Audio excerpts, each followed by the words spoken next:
our proposal and how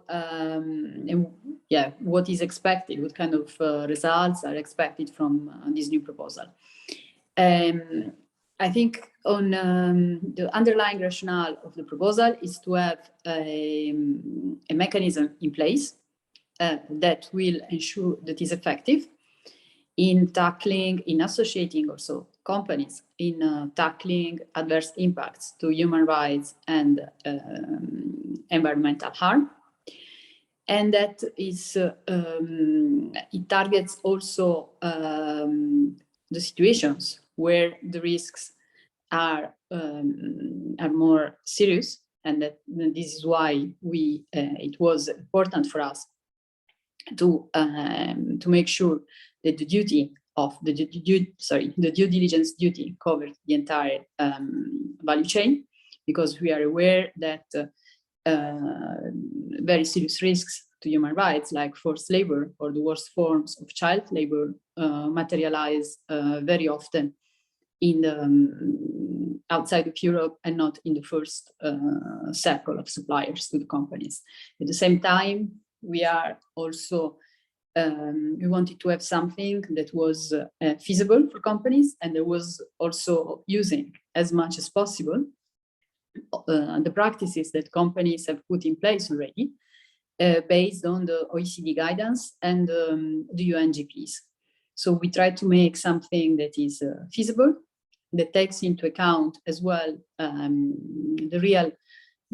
takes into account the influence that the companies can have in the different stages of their value chain, and also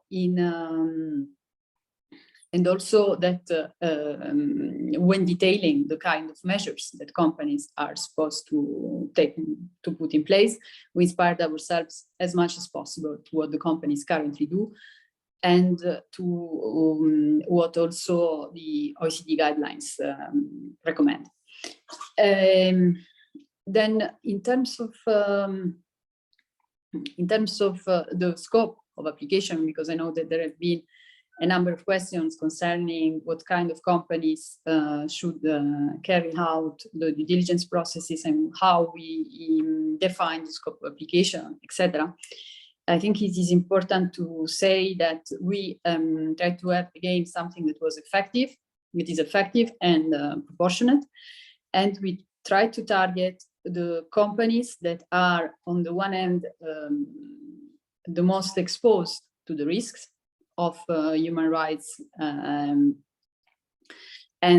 violations and environmental harm, and have also the leverage, the influence on the value chain to mitigate these risks. And this is why we went for larger companies that have at least 500 employees and a turnover of 150 million euros worldwide. The turnover filter is particularly important for us because it allows us to identify those companies that are particularly that have a particular market position, their particular market strength, and they have the means of and the influence of addressing the risks, and as well as a number of smaller companies in particular risky sectors that have been defined, have been found to raise particular preoccupations, based also on the OECD guidance, but also on a number of action plans that have been taken at the national level. And these are the textile sector, footwear and garment, and the agricultural sector and the extractive sector. So we tried, when defining the scope, to follow, as I was saying, a risk-based approach, to focus on the most risky situations, to focus on those that have the means to control and to address, and also, so with a more effective approach. And also, we tried to capture the situation.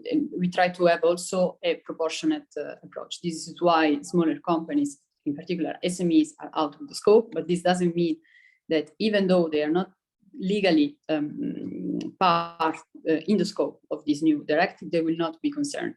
They will still be concerned because larger companies will ask them a number of requirements, and this is why our proposal also contains a number of measures to assist the SMEs in complying with this with the new proposal. Then, what are the key aspects that make sure that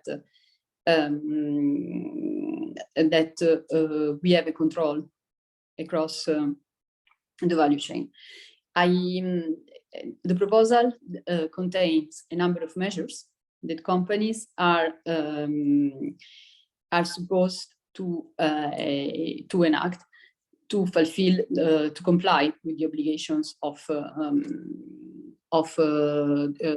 draft of the proposal. And as I was saying, we try to inspire ourselves as much as possible from what the companies do. So we see that companies tend to use a number of contractual cascading. They seek reassurance from their direct contractors that the obligations in the first contracts will be also cascaded throughout the chain. Then there will also be, we also used other examples, like the necessity for the companies also to do some investments to control, in particular, the situation of indirect suppliers, and also the need for companies to intervene in case, including by, for instance, contacting directly what previously was an indirect supplier to have a plan, to develop together a plan and address possible risks to human rights and the environment. So there are a number of measures. We did not identify one only, but we prefer to give the approach of a toolbox, different measures from which the companies could choose, or rather, because they are obligatory. So it's not about choosing, but it's rather about taking the measure that, given the circumstances, it seems to be the most appropriate. And then, in order to ensure that the entire value chain is covered, there is also a mechanism of enforcement, which includes the possibility for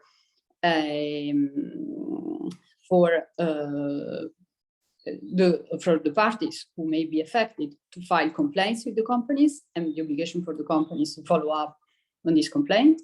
So building up on the grievance mechanisms that are recommended at international level. It includes also an administrative enforcement mechanism that will be put in place by different authorities appointed by the member states.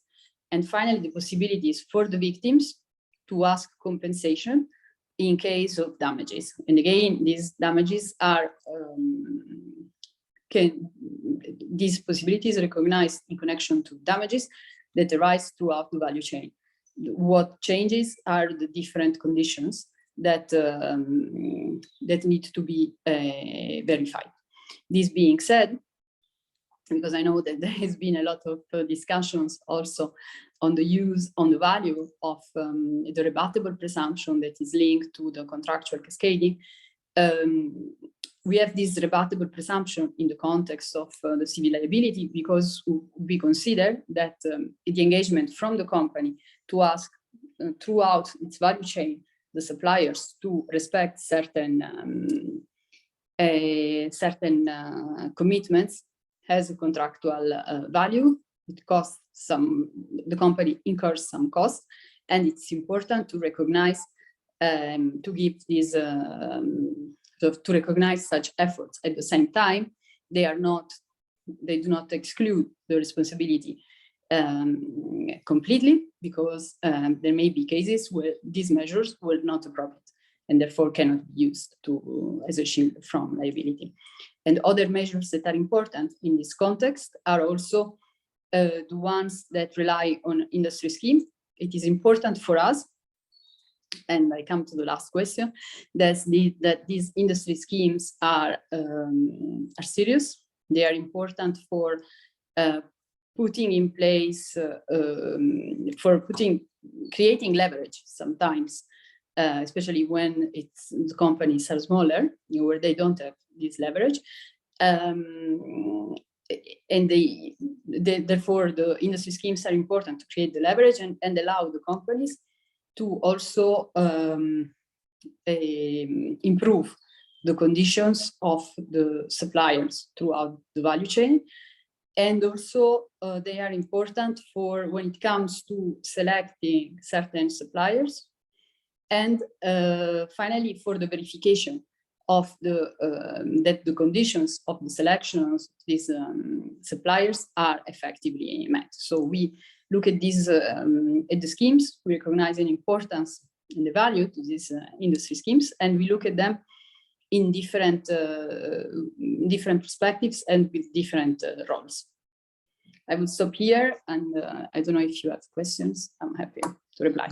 No, that was all clear. Thank you very much. And you answered one of my questions. So I'll transition to Ms. Otala for now. And Ms. Otala, you're also a member and the initiator of the Responsible Business Conduct Working Group within the European Parliament, which has been a driving force over the past months and years in pushing this agenda.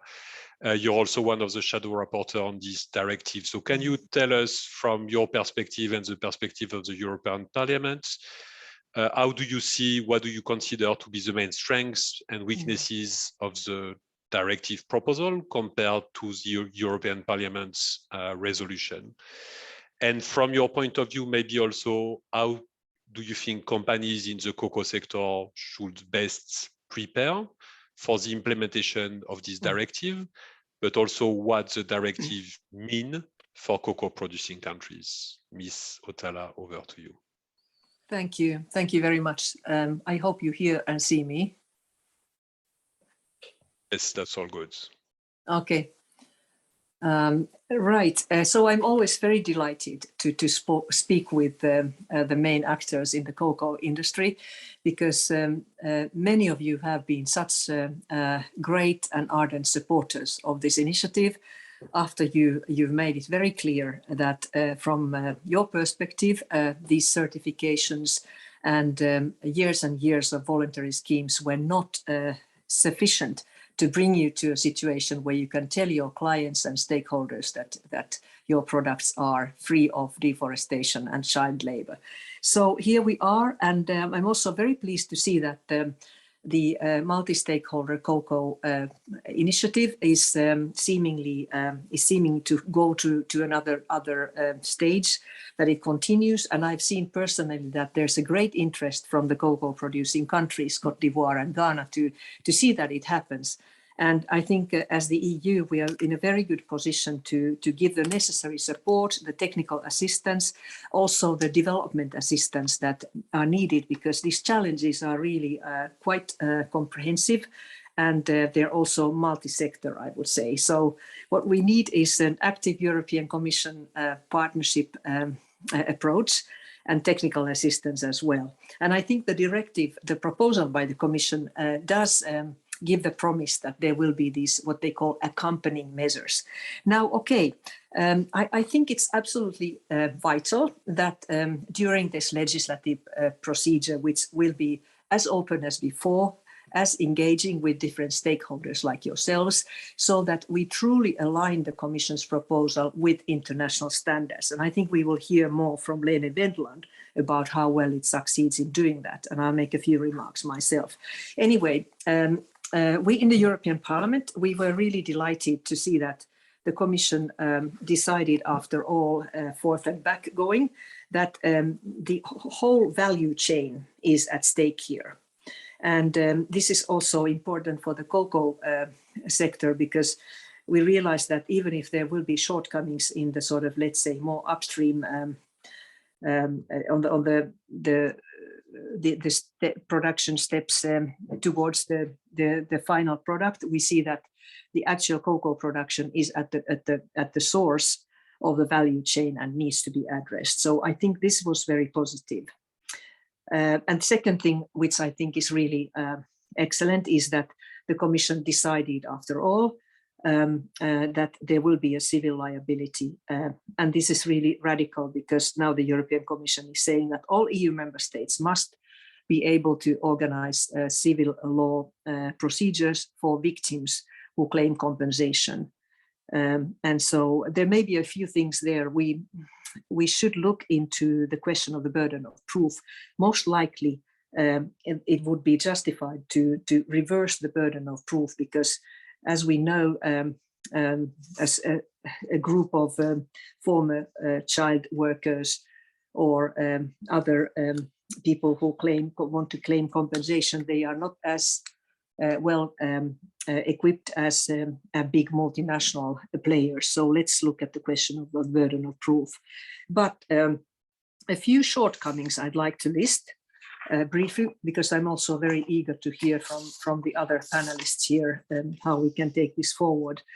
I believe that one of the main shortcomings is that the proposal seems to limit the scope of due diligence to established business relationships. And it has been very well said that this is a novel concept. What does it mean? The Commission is trying to define it, but it's still unclear how well it covers the value chain and the many different kind of business relations and supply in the supply chain. So that is something that I think needs to be remedied. Then another thing is that there is this idea that the due diligence will be put in place through contractual agreements. And there has been a lot of criticism to this part of the Commission's proposal. Why? Because this very idea that we just heard from Mrs. Pusa is not really proof of catching all the adverse impacts. If we look at contractual relationships only, then it means that there may be loopholes, because obviously this gives too much a possibility to cascade down the responsibility in the supply chain. So that's another main point for me, which we have to look at in the European Parliament. Then I think what can be said of the Commission's proposal is that it has really awoken a lot of attention also in the European Parliament. And I think some 11 to 12 different parliamentary committees wants to give their opinions to the Commission's proposal, to the main committee, the Legal Affairs Committee, where Lara Wolters is already a very competent rapporteur from the previous round. And more or less the people are the same. But we will now be engaging a lot of new people through these other committees, and we'll just have to make sure that people are well informed and that they are able to have different contacts with stakeholders, so that it has to be a learning process.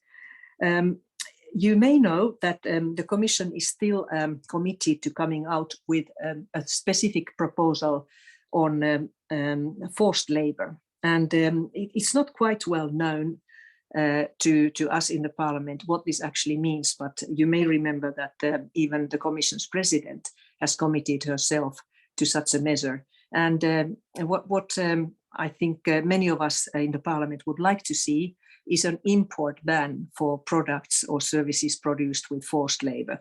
And why? This is very much based on the experience of the United States, where they have had some quite strong impact on the ground on stopping exploitation of migrant workers in the rubber glove industry in Malaysia, or they have even been able to address the issue of forced labor in Uyghur production facilities in China.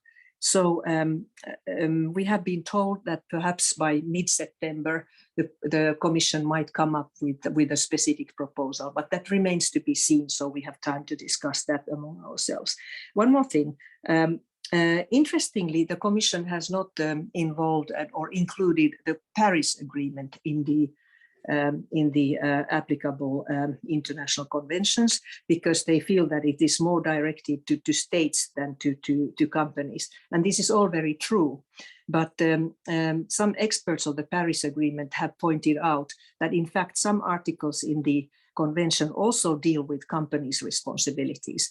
And I think the least we can do in the Parliament is that we will say that the Paris Agreement might have to be imported into the proposal when it will be reviewed after some years. But first, of course, we have to see that it is implemented at all.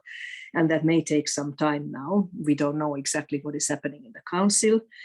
But there is an interesting part which says that the company boards have to put in place what they call climate transition plan. And I think it's quite an interesting way of kind of going around this idea that the Paris Agreement is more for states and not for companies, because it prepares the companies to be ready for the situation where their different clients and stakeholders will be asking, how are you going to implement your climate objectives? And we have even seen some court cases from the Netherlands and elsewhere where this question has become quite important for companies to manage. So I stop here and I look forward to a discussion. And always, as I said, these kind of discussions are a learning opportunity to understand better the different needs so that we can work better together. Thank you.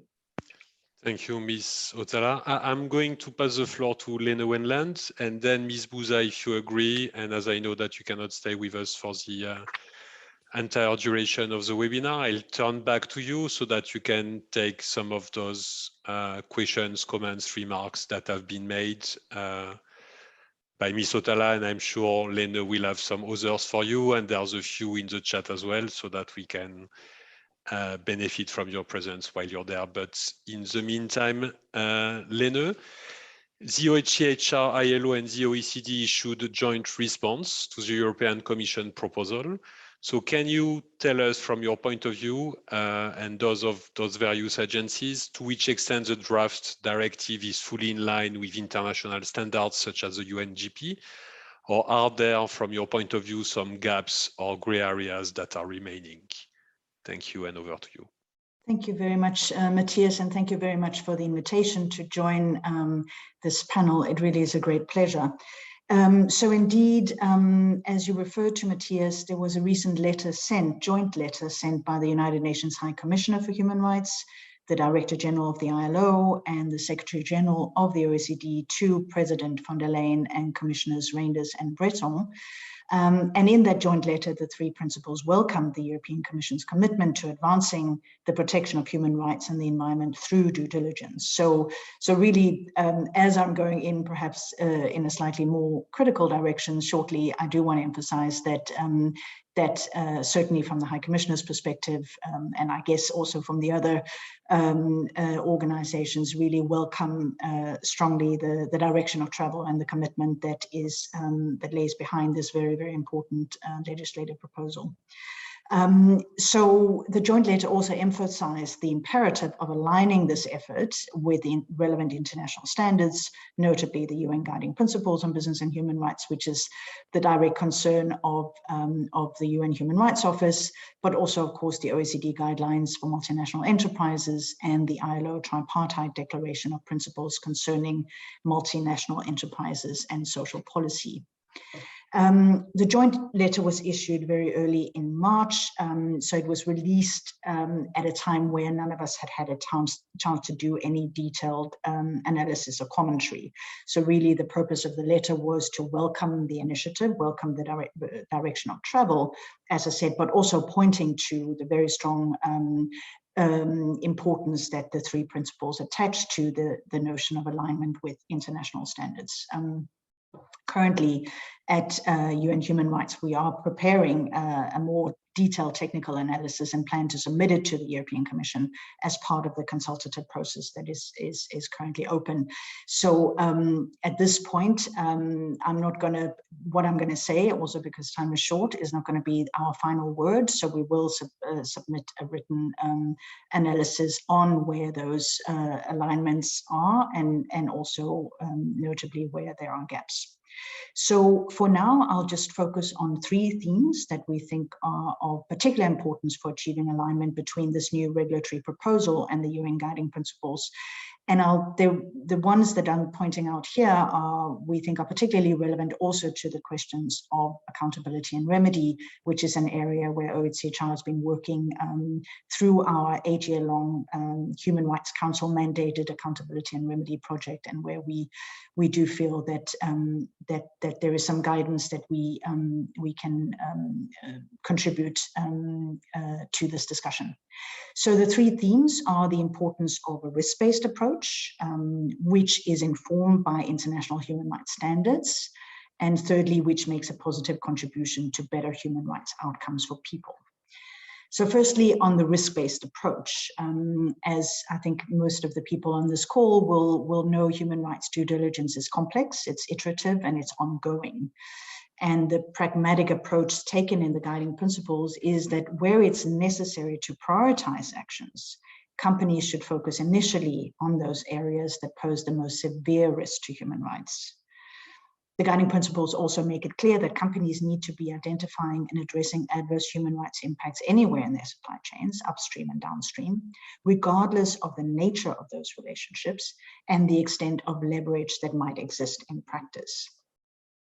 So the EU's decision not to limit the scope of human rights due diligence to Tier 1, as certain other legislative efforts have done, to limit them for Tier 1 suppliers and downstream contractors is really important, and that's something that is welcomed.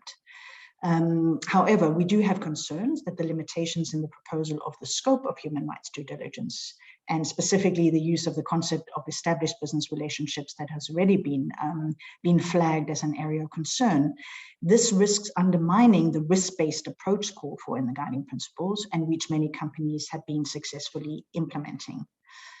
Not only is the concept of established business relationships a novel concept, it potentially excludes many types of relationships which might present significant human rights related risk to a project or within a supply chain.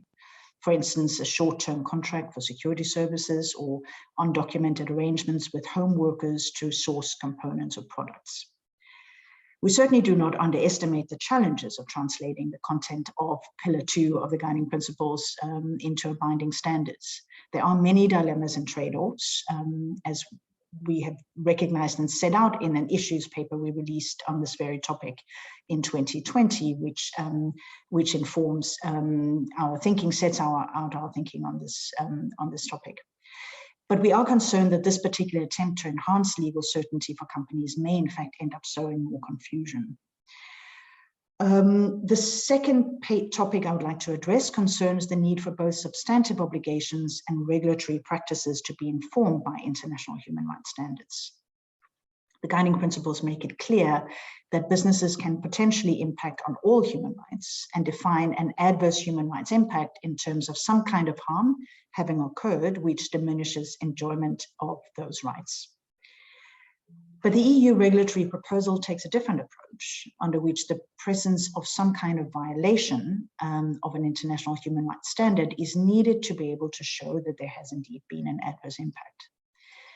And we find that this restrictive definition of such a fundamental concept in human rights due diligence is highly problematic for reasons that go beyond its lack of alignment with the guiding principles.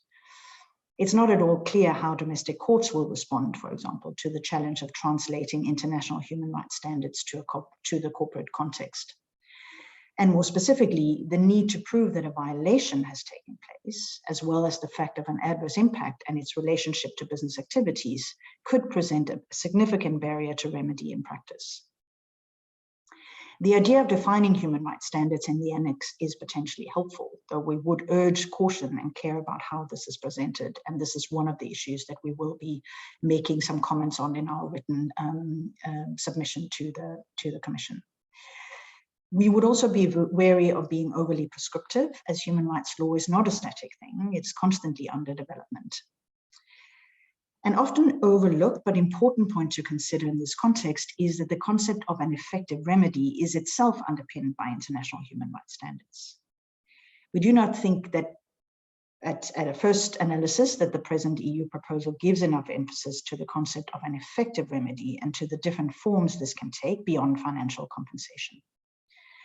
And this brings me to the final theme I wanted to discuss briefly, namely the need for regulation to contribute to better human rights outcomes for people. In the course of our 8-year-long flagship Accountability and Remedy project that I mentioned earlier, which has been mandated by the Human Rights Council in successive resolutions, we have spoken to many stakeholders in many different locations and operating contexts about the substantive aspects of remedy, that is, the remediation received at the end of a grievance process. And we have noted how meaningful stakeholder consultation is absolutely key to the design and delivery of effective remedies in practice. Proper alignment between the EU proposal and the UN Guiding Principles demands, in our view, much greater attention to be given to stakeholder engagement, especially throughout the due diligence processes, in the design and implementation of grievance mechanisms, and in the decision-making of regulatory bodies.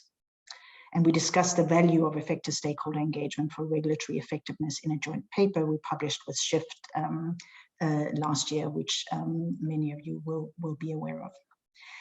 And members of the audience interested in knowing more about what effective complaints mechanisms look like, I do want to point you to the outcome, the reports we put out at the conclusion of the second and third phases of our Accountability and Remedy project, which provides resources on that issue.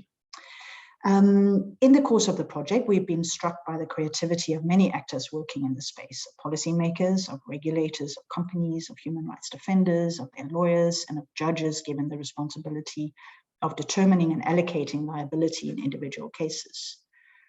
We notice how judges are getting better at looking beyond the form of business relationships and engaging with the commercial realities in play.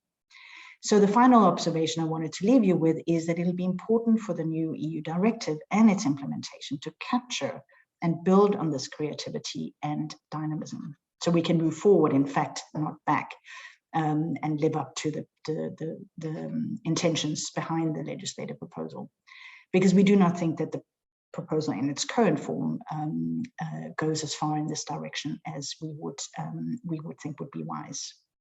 The emphasis given to legalistic matters such as contractual controls and auditing requirements does not do justice to the different ways that responsible and committed companies have been using and enhancing their leverage in practice.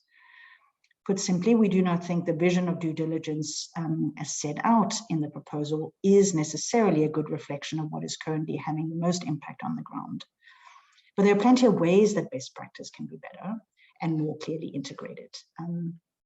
I'm sure I've already gone over time, so I'll leave it here, but reiterate the High Commissioner's standing offer, also articulated in the joint letter, to engage with the Commission and with stakeholders on these and other concerns in order to ensure that the promise of this landmark piece of draft legislation can be realized. So I'll leave it at that, but happy to answer any questions. Thank you, Matthias.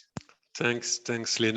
And we'll also take questions from Ms. Otala and Lene that we can take perhaps after the panel. But Ms. Poussa, before you leave, I mean, you've heard a lot of praise, and I think we should probably reiterate that and start with that. This is still an absolute landmark moment for human rights due diligence, and the EU is clearly leading the way. But obviously, any ambition has always some of its challenges or shortcomings, and you've heard some of them. I've tried to follow track and to take notes. I'm sure you've done so as well.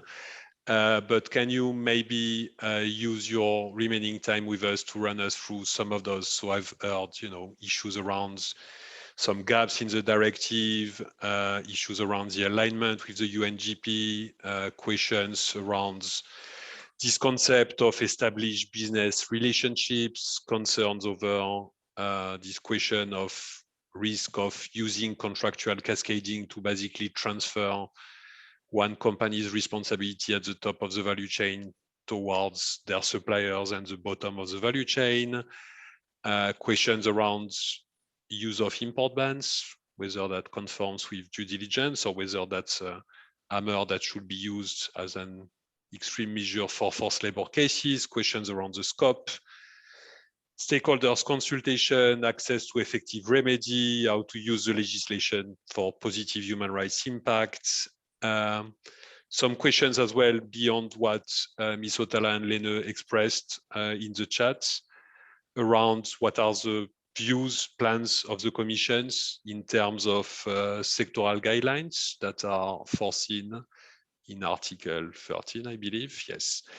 And a question from Anthony as well on the why the concept of decent livelihood or living income is not embedded in the scope of the draft directive when farmer poverty is at the heart of many of the other challenges that the directive is meant to tackle.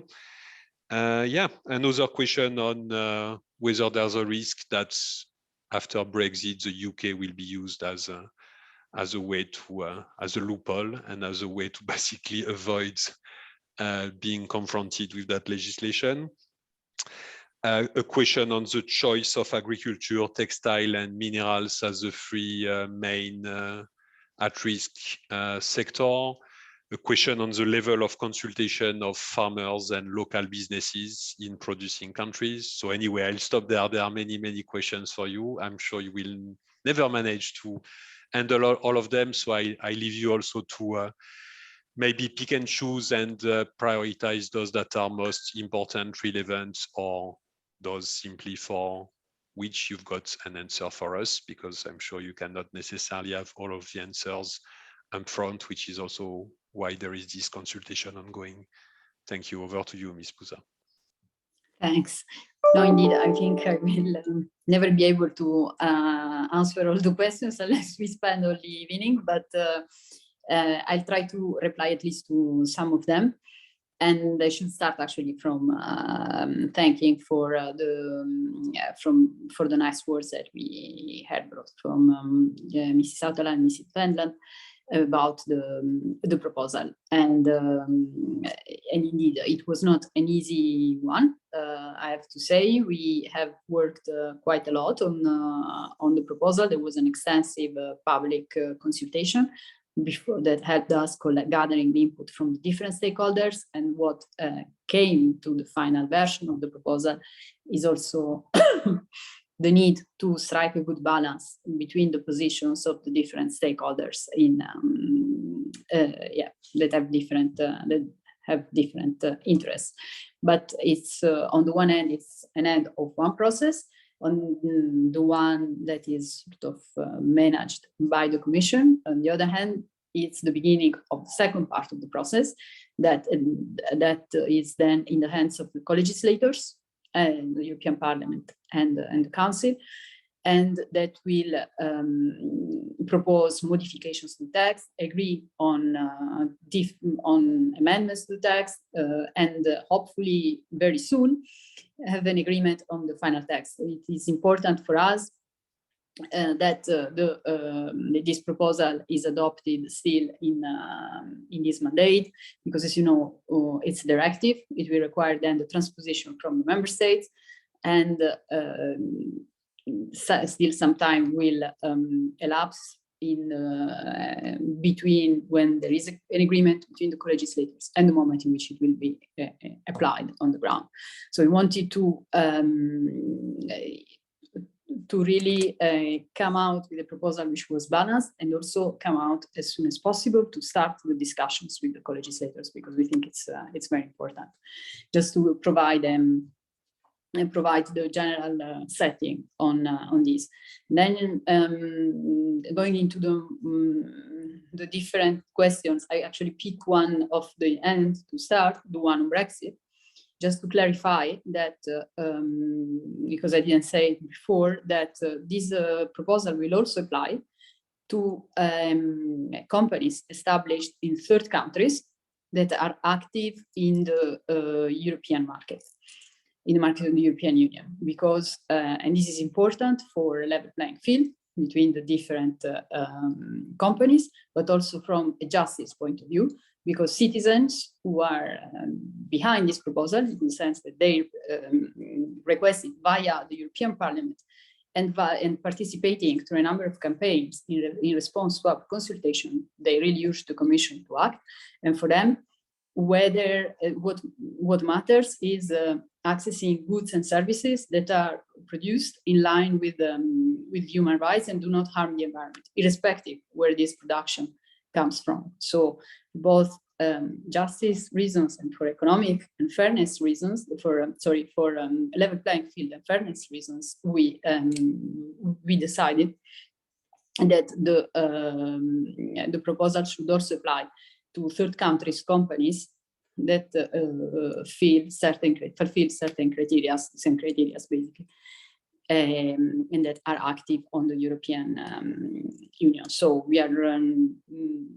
we do not see a big problem with companies fleeing to the UK. That's to start from the end. Then when it comes to some of the questions that were raised, in particular when it comes to the concepts, for instance, of established business relationship.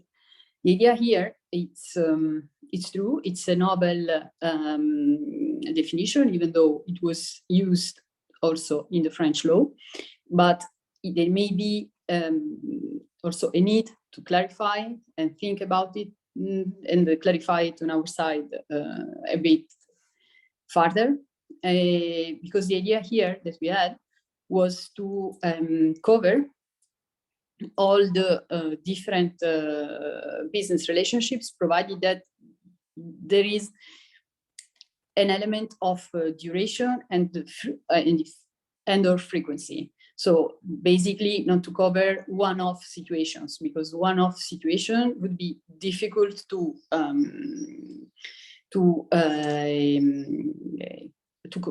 identify and also to deal with from a company perspective. And there are sanctions that are attached to the companies that would be triggered for companies in case they do not act. And then secondly, if we also want to push companies to mitigate the risks, if there is the case of episodic relationships or one-off relationships, this would be harder to do. But we can certainly look into these definitions and see whether there is a need to clarify them. And for this, both the discussions with the co-legislators as well as all the input that we are going to receive during this period of where stakeholders are invited still to submit to the Commission feedback will be clearer. And I welcome if we get also a more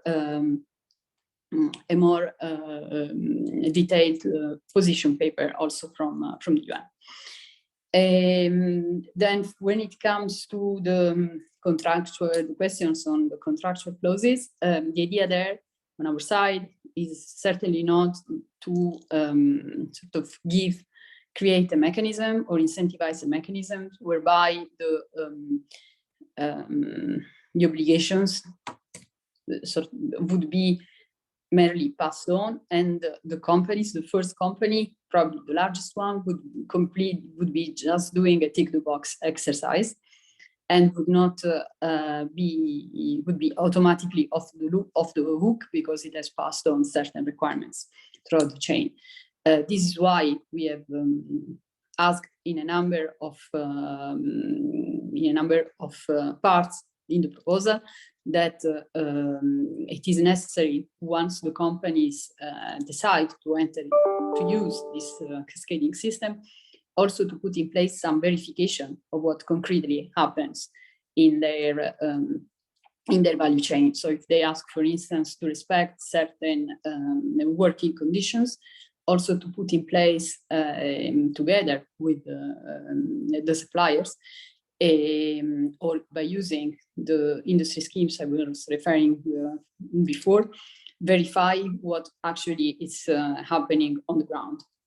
And this is necessary for this measure also to have any legal value when assessing when assessing the conduct of the different companies.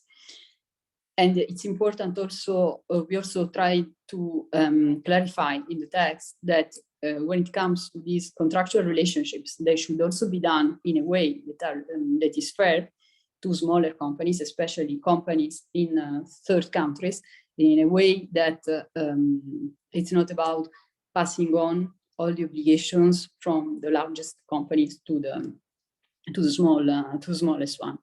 Then I should also recall that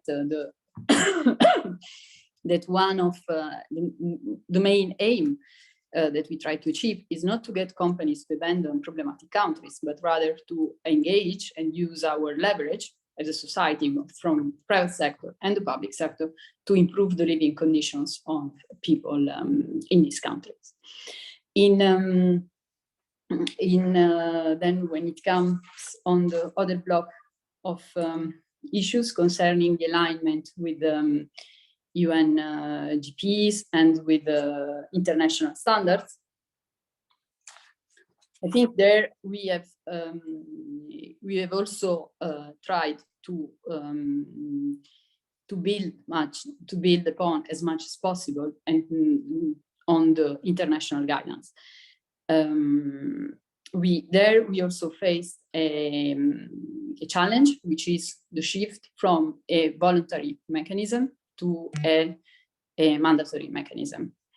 That was highlighted by a number of stakeholders and who were asking us also to have a high level of legal certainty and when designing the obligations that the directive would have on them.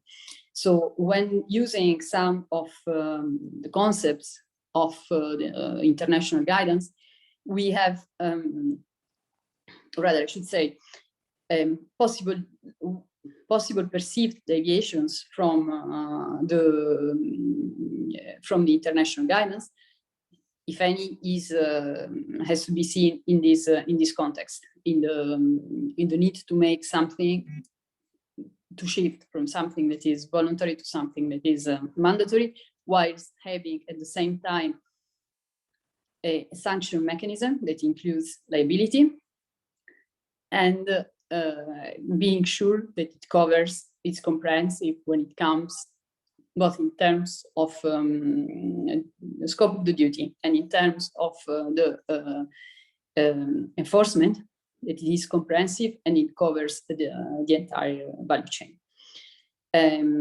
So we are happy, as I was saying, to continue engaging also with the UN, the OECD, to see also their views in a more detailed paper. What I can anticipate is, on our side, we tried to reflect the importance of the risk-based approach in the scope, in the definition also of the kind of measures that should be taken, where we embedded also the idea of prioritization for companies of the different types of risk, and of the fact that they should focus first on the severe impact. Then when it comes to the definition of human rights, I agree, it's there are a number of more also if you look at the case law, there is a number of more ambitious, if you want, definition of human rights. On the other hand, the underlying choice that explains why there is a list of conventions with an annex, etc., is the need to provide legal certainty. And the fact that we had to respond to a certain question, saying that a certain question of what can we really expect companies to do in the given context. So the question was really how are the different human rights are the different human rights specific enough so that and in a certain context, and identifiable and also enforceable in a certain context in a way that a company can really do it and contribute to the identification and the enforcement of these human rights. Given that if they don't do it, then they risk being considered liable. So this is the underlying choice, the underlying rationale of the choice. The need to be, on the one hand, as comprehensive as possible, but also to give legal certainty. That's why we used the list of conventions, and we referred also to the specific provisions of the conventions. And finally, when it comes to the stakeholders engagement, we included it in some parts of the proposal as well, in particular when it comes to the identification of the risks, or to the also to the grievance mechanisms.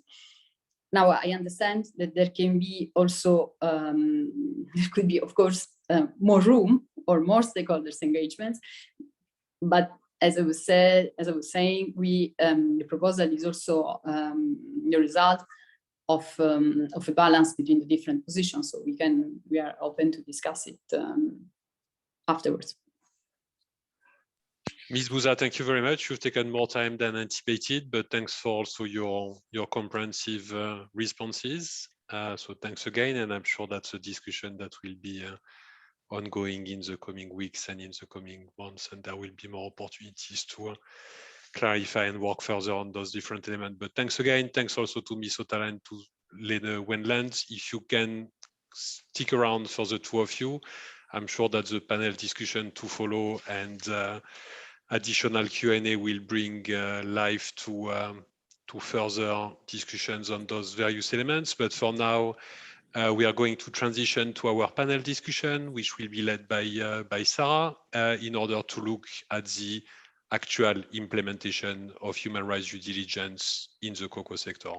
Sarah, over to you. Thank you, Matthias, and thank you to our previous speakers. For this next round, I'm happy to introduce you to a panel of experts representing industry, civil society, the government of cocoa producing countries and international organizations. So very briefly, starting with the ladies first, of course. So Shivani Kanabiran, your sector lead for supply chain due diligence in the Responsible Business Conduct Division at the OECD. Correct me if I'm saying anything wrong. Isabelle Adam, corporate relations at Touton and representing the European Cocoa Association today. Good afternoon. Aldo Cristiano, your president of Caobisco. Anthony Fontaine, Managing Director at Voice Network, and last but not least, from Accra, Alex Asanvo, Executive Secretary for the newly created, not that new anymore, but still, Côte d'Ivoire and Ghana Cocoa Initiative. So hello to everybody. Alex, if you can also maybe put your camera on, we cannot see you for the moment.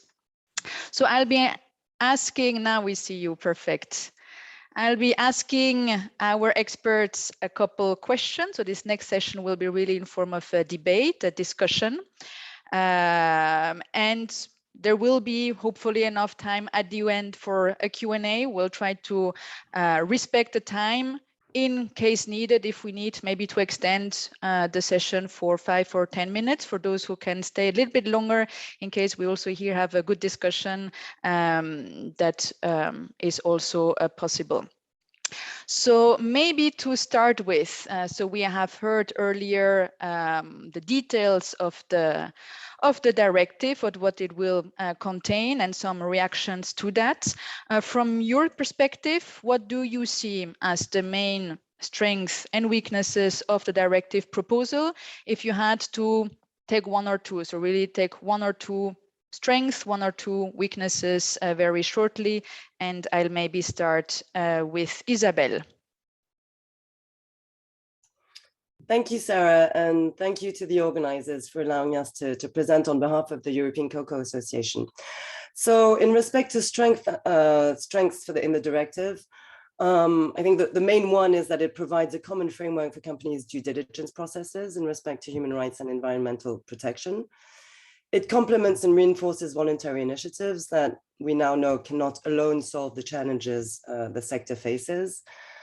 Mandatory human rights and environmental due diligence obligations are the logical next step, and which many actors have previously called for, including ourselves. We believe this legislation can help create a level playing field among companies importing into the EU market, and that hopefully it will also drive the demand for sustainably sourced raw materials and processed products. Another strength is that the directive provides for the possibility of sector-specific guidelines, which we have also called for on several occasions, so that all actors know what is concretely expected of them. So, and we would welcome the opportunity to work with the Commission and other stakeholders in crafting these guidelines. In terms of weaknesses, potentially the form of the directive may still lead to significant discrepancies among the 27 EU member states, as each member state will be individually responsible for the transposition and implementation of the obligations laid down by the directive. And I'd also like to echo what Ms. Hautala and Ms. Wendland mentioned earlier, in terms of some of the concepts that are mentioned in the directive, notably the concept of established business relationships. So we'd welcome clarification on those points. Thanks. Thank you very much, Isabel. Moving with another company representative, Aldo, from your side. Yeah, thank you so much also from my side. Thank you to the ICI for being the lead in this organization of this webinar, and happy to contribute to this very important topic as well. So let me echo and add what Isabel said before, in order to give you another two strengths which I think are important. First of all, it gives the opportunity to harmonize different due diligences which already exist in Europe. So that's a key element, and also here the EU has done this work in order to give us a wider, let's say, and EU perspective on generally due diligence in all the 27 member state countries. And what I think is also a great strength is that we put the two things together. We put due diligence on human rights and due diligence on environmental together and embody them into one piece of directive. But coming to the word directive, it shows, and Isabel said it before, directive versus regulation. If you take the deforestation regulation, is a concept or is a regulation for each and every member state country which has to apply and to follow it. In the directive, we fear that it might go into different types of, let's say, outcomes and interpretation in single member state countries, and that I think it's a weakness. And last but not least, Isabel said it is the strength of the specific guidelines which will come up, and I think we need them, and therefore I see it at the moment a bit still as a weakness. We need to have sector-specific guidelines, clearance on this, which will help them to comply, obviously, with the due diligence regulation, which we welcome. Thank you very much. So indeed, it brings a form of harmonization, but still with a risk of discrepancies and the need for more specific guidelines for companies. That will be also a discussion for later on, maybe from the civil society organizations perspective. Anthony? Yeah, thanks. I think the key issue that is really missing, and besides the fact that, you know, we need this regulation and we're very happy to see it there, and I put it in my question as well, and I have to say that I found the answer from the Commission to either be missing or largely insufficient, is how do you think you're going to properly tackle deforestation, other environmental degradation, human rights challenges, if you don't look at the core driver, which is farmer poverty? Any regulation that calls on the responsibility to solve these issues must also look at the right for a living income. And I think that that really is the biggest gap. It's almost as if this law is missing the engine to make it drive. And I think without that, we're really going to start a boxing match with our hands tied behind our back from the beginning. And so I really think that really needs to come in in much stronger ways. There's some wording around kind of proper remuneration of wages, but many crops are smallholder grown crops. And so wages are not the appropriate response there. And so I think kind of if we don't put living income in here, then we're setting ourselves up for disappointment to start with. I think a lot of the other challenges have been mentioned, the established business connection language. And it's interesting that we're being innovative there, but let's be innovative on living income. And then let's not try to come up with new concepts that can drive a whole bunch of the production into the indirect sphere. Because if the regulation only applies to the established business connections, then people will walk away from established business connections and thereby creating a whole bunch more problems through unintended negative consequences. So I think those are two huge risks that we're looking at. But in general, it's really good that we have the regulation, and we need this regulation. But we need the regulation to be ambitious. And the big challenge that we're seeing with quite a few industries, not just cocoa, but also in the cocoa sector, is we're hearing the terminology. It needs to be feasible. It needs to be realistic. And the challenge of that is that it very quickly means that it actually needs to ask us to do what we are already doing. And if a law is going to ask us to do what we are already doing, then what's the purpose for the law in the first place? We need a law. The cocoa sector needs a law to push us to do the stuff that we're not able to do ourselves on a voluntary basis. And that means that the law really needs to set the bar a lot higher. And so when companies say, "Oh, but that's going to be hard to implement," then we're actually, yes, exactly. And that's the point. I'll leave it there for now. You mentioned several points, and including living income indeed. I'm sure Alex will not disagree to that, but Alex, also from your perspective, and we are very happy also that indeed the perspective of producing countries through you can be represented today. Thank you. Thank you very much, Sarah. Well, I won't be in disagreement with Anthony, and I'm sure everyone here in this call will agree that providing a decent income to farmer is the right thing to do. Now, the question is how.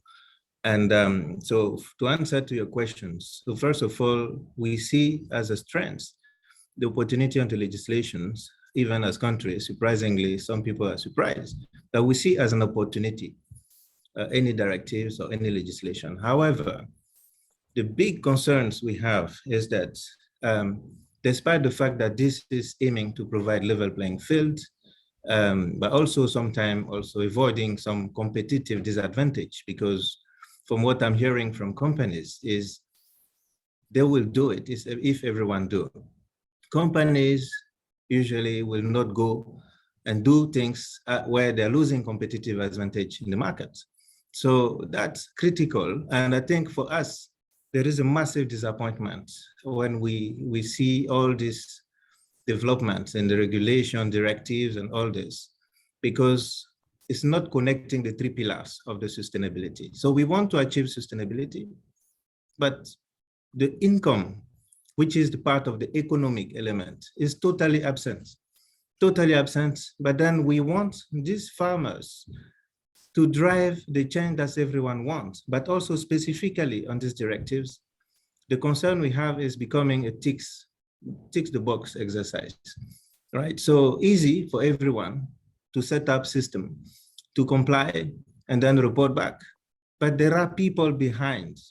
And we see that this is also a promotion of business as usual, right? So no practice will be changing in that whole paper. I've been reading it a few times. There's no practice that is going to change. And I think that's a problem. And I think from our perspectives, we do believe that when we talk about human rights, it's time to also realize that it's not just about child labor or very specific. Let's take the broader element of human right, which decent income is also part of. So happy to answer some of the questions, but we have to say we are a bit disappointed. And we see as again, a Western process coming and trying to drive and say, well, we are not, but the poverty we are facing is not something from today. And we have been seeing that this has been driving poverty. And we hope, and it's still time, to change the paradigm. And we have a lot of tools. There are a lot of things we can say what we do, and I will come back to that later. Thank you very much. Thank you very much. Also from your perspective, indeed, not covering specifically the root causes of actual human rights impacts. Maybe now last but not least, Shivani. So the OECD has developed the second Bible. The UN guiding principles are the first Bible. The OECD guidelines are the second Bible. So from your perspective, strengths and weaknesses, what have you recognized being there, and what from your perspective might be missing? Thank you so much, Sarah, and thanks to ICI for this invitation. And it's great to see so many familiar faces as well around the room today. Look, I think overall we should say that we're really pleased to see this actually being debated and brought up. We know that we need a smart mix. We always call it a smart mix of policy and legislation. The third thing is it's really not easy to transfer from, and Ms. Buza sort of hinted at this, translating from voluntary measures into a legislation. We're seeking legal clarity and global coherence, and it's not easy. I think we need to come back to some basics. It's what's the purpose of this legislation, which is really, my understanding, which is to improve lives of people and to improve planetary outcomes, right? So let's keep that in mind. Some of the positives, I was really pleased, and we're all really pleased to see that it's the full value chain, because I think that was something that was for a long time not taken on. There is movements to see how we can manage this so that it doesn't unfairly impact certain businesses, but at the same time we also know SMEs are part of the value chain, right? There's a lot of, and this was already raised, this question of this established business relationship, it's really not clear. And then there's also quite a strong focus on the contractual aspect, which is also complicated because, as Anthony pointed out, this can have unintended consequences where companies being quite logical and rational will say, okay, then I don't have a contract. And that's sort of moving away from where we want to get, So I'll leave it at that. I think the other positive aspect, I think, which I think we'll get into a little bit more, is that there's this whole aspect of the complementary measures. And I think we need to maybe tease that out a bit more and be very innovative on what that means, be it through a number of areas. I mean, the governments could actually put forward incentives.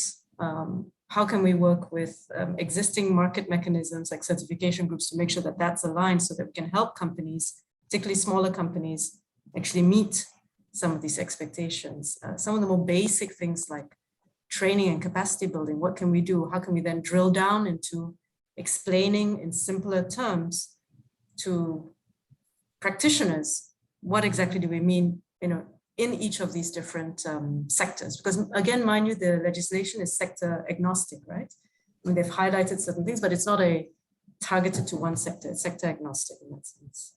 And we'll come back indeed to that, what kind of support can be given. Indeed, the directive remains general. I think that was per definition also given, but your points actually allow me to make a transition, maybe with some questions more specifically for the companies present today.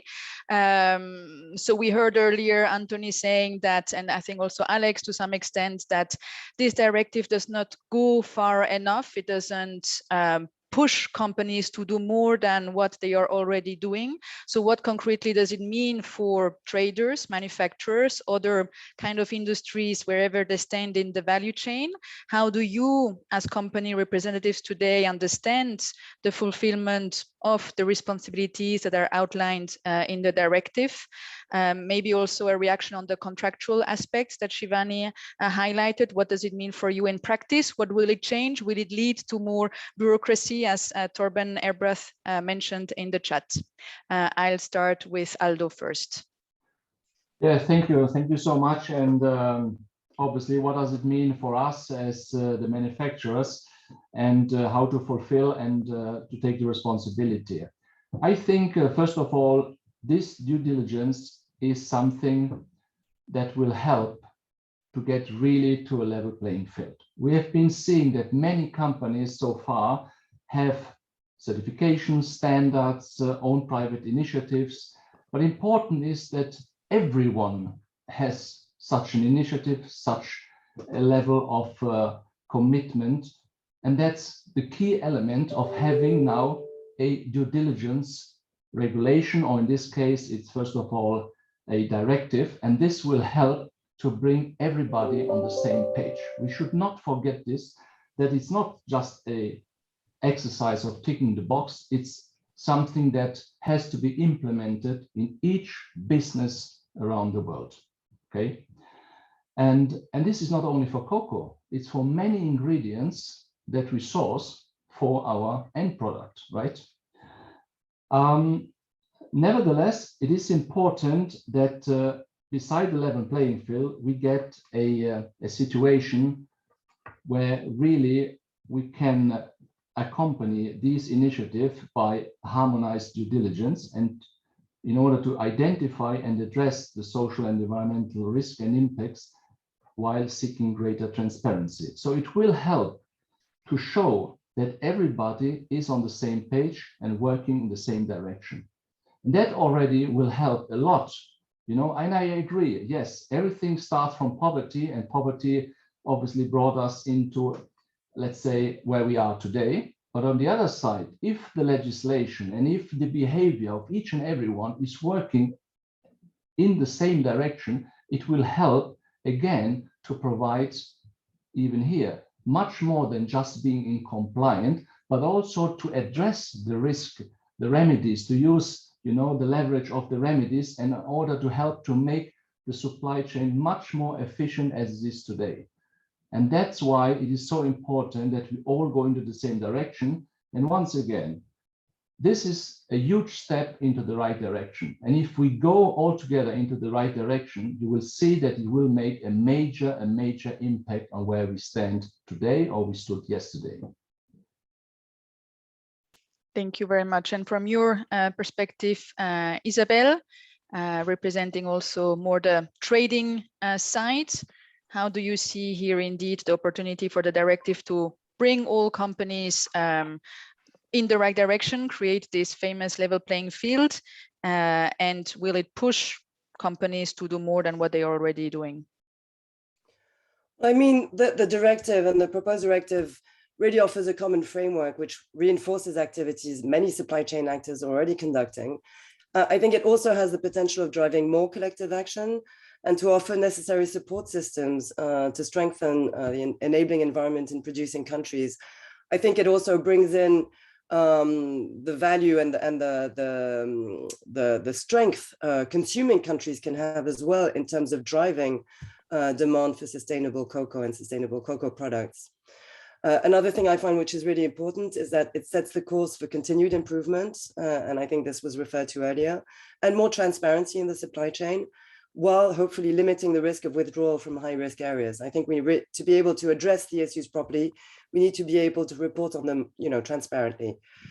The contractual cascading, I think we also have concerns on that. This is a practice, a commercial practice, but you know, it shouldn't be, as others have said, just a box-ticking exercise. But I'd also like to say, again, the due diligence directive proposal is not the beginning or the end of a process. It's one part of the equation. It's a framework, as we've said before. What we really welcome is the wider support toolbox elements presented by the Commission as well to help value chain actors in the EU and in producing countries to meet their obligations. It's an iterative process and it's a continuous improvement. So I don't think anyone is expecting, you know, this to be the end of the discussions that were started, for instance, in the context of the cocoa talks, including some of the points that were mentioned by others, notably on living income. Thank you very much. And I don't know if Anthony or anyone else from the panel wants to react to that. Anthony, is that, do you agree with that? And do you also recognize or acknowledge that indeed such a directive can bring everyone to the same level, and how can it work in practice so that in the end, actually the beneficiaries, the people on the ground also gain from that and improve the situation? Clearly, the last thing we need is a bunch of rules for the sake of the rules, right? What we need is impact. And I think that's where I think some of the language in this current regulation, looking more at making sure you have your efforts in place rather than your impact, is a little bit of a concern. And I think if you do due diligence properly, what a due diligence regulation requires is for companies to look at what are the challenges in our supply chain. Do we have an adequate response? And if our response is not adequate, how do we change our response so that it does have impact? And so therefore, if you want to do due diligence properly, you step away from effort immediately and you start looking at, do these efforts make sense? Do these efforts actually lead to the change that we are looking for? Now, you're going to have to also regularly do an assessment whether or not your assumptions are correct, whether or not your interventions are leading to the assumptions that you have, etc. And so that doesn't mean that all of a sudden you need to just set up a bunch of rules for rules' sake, but really if due diligence is done properly, and I still think there's quite a few steps for this EU regulation to be improved on before it gets there, then what you do is you actually get something which in business terms is called a plan, do, check, act cycle, where companies are required to actually plan. These are the challenges we're facing. This is what we're going to do about it. Then you measure the check part. How is this working? And then you actually revise if it's not working. And I think that that's where we'll get some very interesting changes, because when you look at a lot of the programs that we've seen on the ground so far, it's very easy to communicate on the efforts. But it's very hard to communicate on the results that have been achieved, especially if the results are not per se what you want them to be. That's often where the challenge comes in. And so I think we do need to find new ways of doing this, and we need to think outside of the box. But I'm just going to be a broken record stuck on repeat, because I always am a broken record stuck on repeat, and I don't mind doing that. And that is that unless this actually does tackle the issue of livelihoods, we're in trouble. And to be honest, you know, just a few weeks ago, the governments of Cote d'Ivoire and Ghana were in Brussels for the EU-Africa Summit, right? And there they suggested, let's work on something like an economic pact to help farmers get a higher income. I've seen very little response from the Commission and from the Parliament around that so far. And I think that would be something that would be very worthwhile looking at, because if we expect all of the change to come from one regulation, then we're also going to be disappointed, right? We need to see it how the regulation fits into a variety of other aspects, which also includes broader collaborations on issues like, let's actually tackle living income for a change. And let's not do that just by expecting the farmer to grow his own way out of poverty, although I think increased yields is definitely a part of that. But we need to look at what all of our roles are there. And so I think that there really are some major issues that is great that it's there. We need to watch out that we're not too optimistic that one law is going to change everything. But we do need to make sure that it actually requires change. And that's again, myself repeating myself, but I think that you can't on the one hand say, ooh, it needs to be feasible. And then on the other hand say, oh, but we don't, but it needs to bring change. Those two things are actually almost mutually exclusive. So either we want something that we can just keep going in the way we're going, or we want something that's real change. But everybody wants change. Nobody wants to change. That's where the big challenge lies. And I see Alex took out his, you unmuted yourself. Please go ahead, Alex. Yes, sorry for the stick of time. So again, I want to clarify, and Aldo and Isabel outlined a very strong point, which is directives, legislation are aiming to provide a level playing field. And I said earlier, and I saw some comment from Torben, we don't think that it's just about documenting. It's about practice changes. And the belief we have when we say we need to include the economic part, this is because the same energy we see the European, the Westerns, the developed countries pressuring on the environmental and social aspect, we do believe that this same energy need to be put on the economic element. And Anthony mentioned earlier, we did raise to the President of Parliament, and even recently to the commissioners, Upilan and here in Ghana and in Abidjan, the importance of the economic element of the whole situations.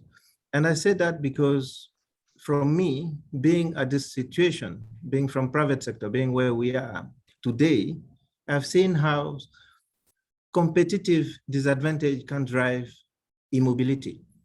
And we need to create the environment. And this is where legislation is an opportunity for all of us. And we do believe that, and I'm having Aldo here. Ferrero is one of the companies that are trying to do some of the best things. We have also Isabel representing Touton. They're doing some efforts. But why doing something if you see that not everyone is doing the same? We talk about direct and indirect. That's not what it's about. All is about how do we feature the element of the economic into the puzzle. Because if we don't, we believe that we are leaving people behind. And leaving people behind, we have two levels of thinking. One is, are we paying cocoa the right price? Definitely not, because since many years, most farmers, over 90% of the smallholders in the cocoa sector in West Africa are under poverty level. We can give all the arguments, well, too much cocoa, et cetera, but still, are company able to provide the responsibility that they have been paying the right price? What is this right price? We have been putting a system in place. 2 years ago, we developed a living income differential price mechanism.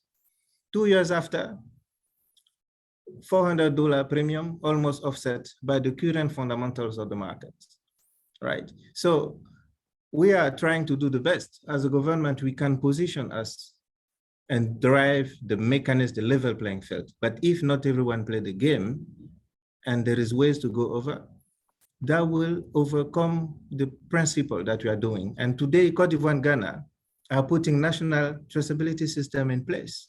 We have developed, and through partnership with all Africa continents, producing cocoa, a standard for sustainable and traceable cocoa, which we are almost finalizing.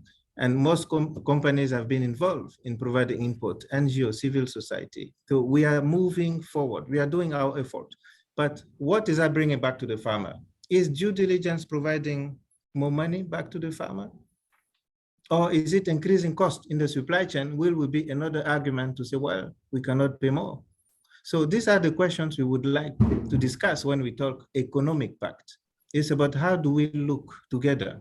It's not just one country, two countries. How do we look together to bring the cocoa sector, probably as an example, to the transformation that we want to see? And there is a bit of fatigue for us as government, sitting there every time we are talking about environmental. We are talking about environmental and social, but we never speak properly about how, and I would love to hear some of the solutions from the industry. How can we go further? You guys, government, have put a system in place. It's not working. This is what we propose. I would like to hear what is being proposed. And then we can play the level field. But we cannot be sitting here. Otherwise, that will be your directive, your regulations, and we listen and we wait for you. Is it what we want to do? It's not mutual. So if a legislation process is being developed, we need to look what matters for us as well. If it's only what matters for you, then we are not interested. So that's why we are. So we need to work together. And I'm here, and I think we are willing to discuss further with the industry, but we need to do it together. There's no way we'll be sitting there and you will impose because you believe we are the one destroying the environment. That's not true. Thank you. I'm looking at the other panelists. Is there anyone who wants to respond before we move to the next question?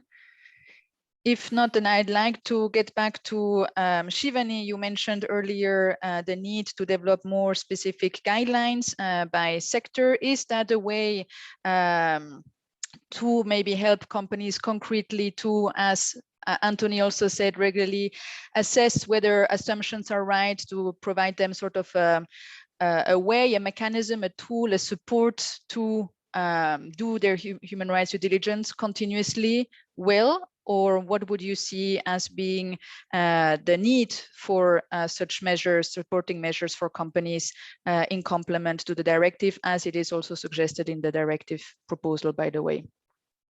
Thanks, Sarah. I think there's a number of things that can be done. I also pick up to what Alex was saying on this. Of course, we can always talk about training and more handbooks and guidelines and things like that. But we've got a lot. There's a lot of tools already out there, right? We all agree on that. I think there's some elements, and we need to break down and go back to the basics of, okay, what are we talking about when we're saying due diligence? What are the actual steps that companies need to do? Anthony, you did the plan, do, check, right? That's something that a lot of folks get. And actually that's very similar to the framework of due diligence that is proposed at an international level by OECD, aligned with UNGPs. But so what can governments do to help companies along that? What is sort of data that governments have, customs data, types of products that are linked, and we can depend on governments, and governments from both consuming countries but also producing countries where you have access to that data. Can that be shared? What role can technology play in actually making sure that sort of data is available? Because we don't want to be also buried in data. Picking up what Alex said in terms of the certification system, that's a really very interesting point, because we know today many companies are dependent on using certification systems. We also know that there are many national certification systems across different commodities. Can we not say that there's some way that these systems can be recognized as being valid? And can that actually help move the market in the right direction? So these are some of the planks that I think we need to start talking about. Another area that we really should be looking at is incentives, right? What are the incentives that governments can also provide, both consuming country governments, as also development aid, but even, government as economic actor. And I'm talking about, for example, your export credit agencies.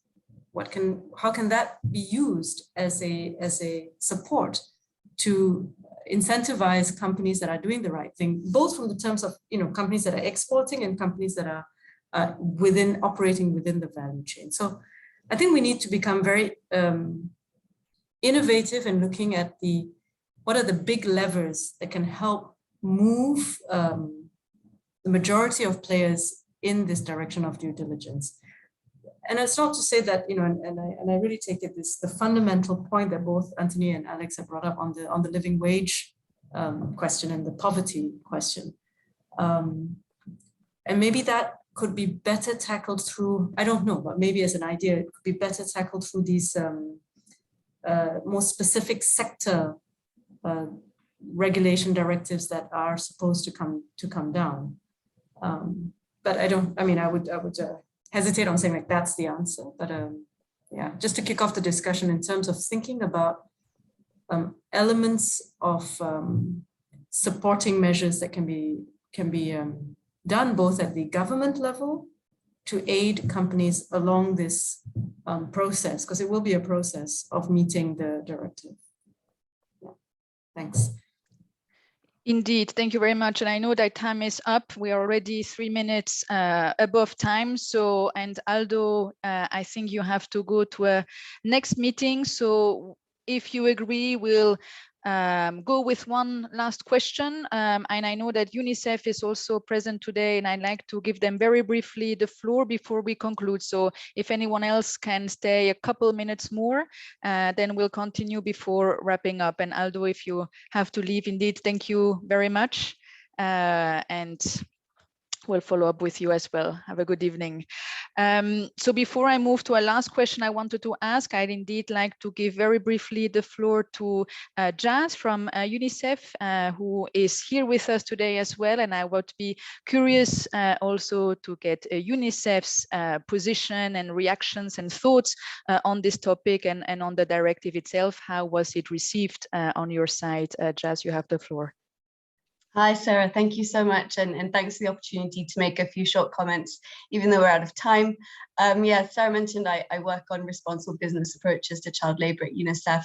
It was really great to hear from the fellow panelists today and also directly from the Commission. Of course, we welcome the directive as a really important starting point to drive responsible business approaches at scale throughout these value chains, but recognise that I think that care will need to be taken to ensure that the resulting legislation doesn't lead to an increase in zero tolerance or compliance-based approaches that push and displace human rights issues into either domestic value chains or indeed other international value chains as well.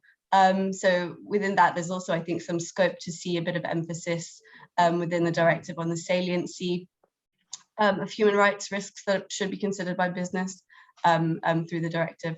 And when it comes to the practical application in the specific context of child labor, which is of course my focus, we would really emphasize that child labor can't be sustainably addressed without considering other children's rights issues. And I think, more broadly on that, the child rights and business principles should be a key reference as we progress with the legislation.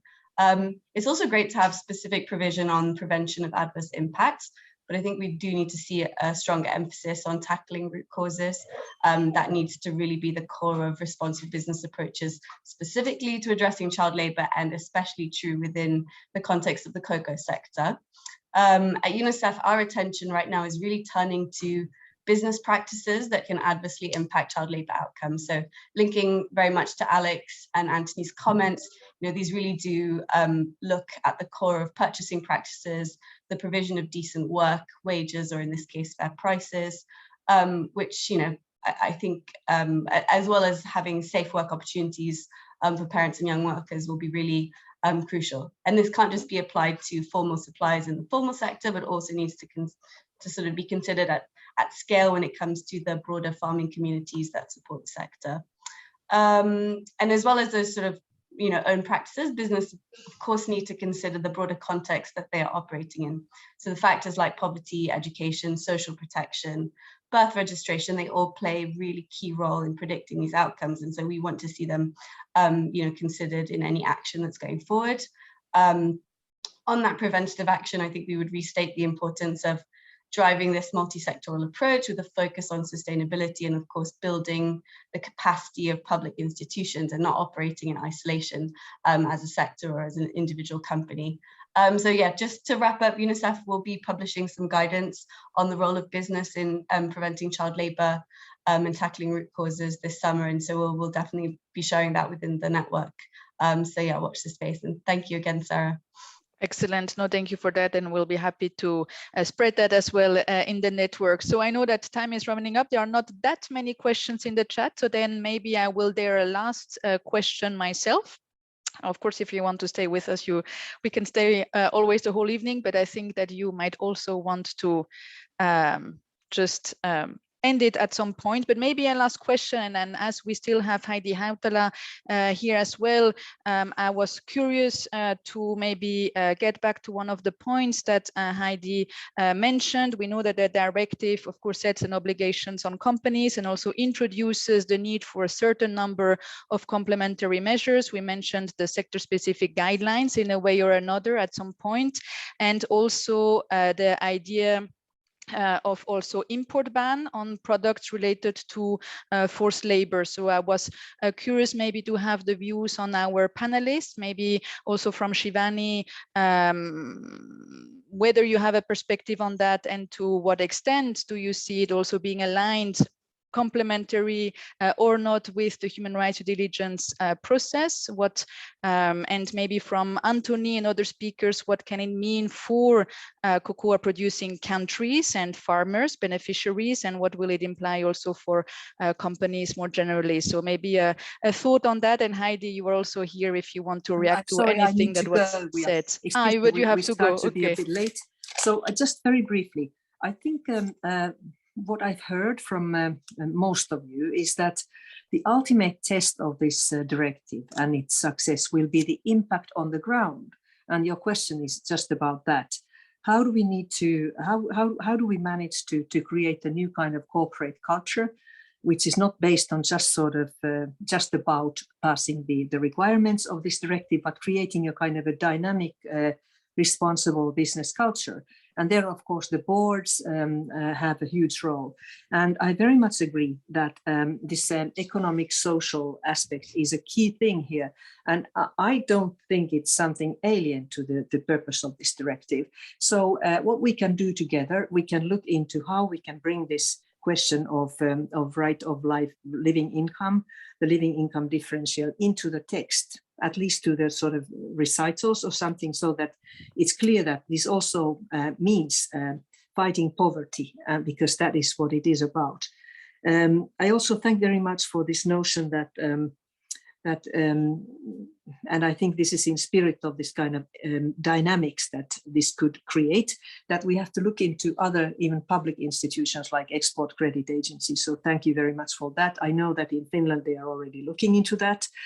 So perhaps what we will see is a kind of a broadening of the impact of this directive, also including its global scope beyond the sort of borders of the EU. So I thank you all very much, but now I really have to go, and I wish you all very happy Easter and look forward to working with it, because these are many things that we can remedy in the Commission's proposal. And I thank also for so many of you pointing out that this is not aligned with international standards in terms of the established business relationships, and that this kind of contracting cascading due diligence responsibility is going to lead to a lot of loopholes. So let's make it better together. Thank you very much. Excellent. Thank you very much, Heidi. Thank you, and have a good evening and a happy Easter as well. So I know that we have to close.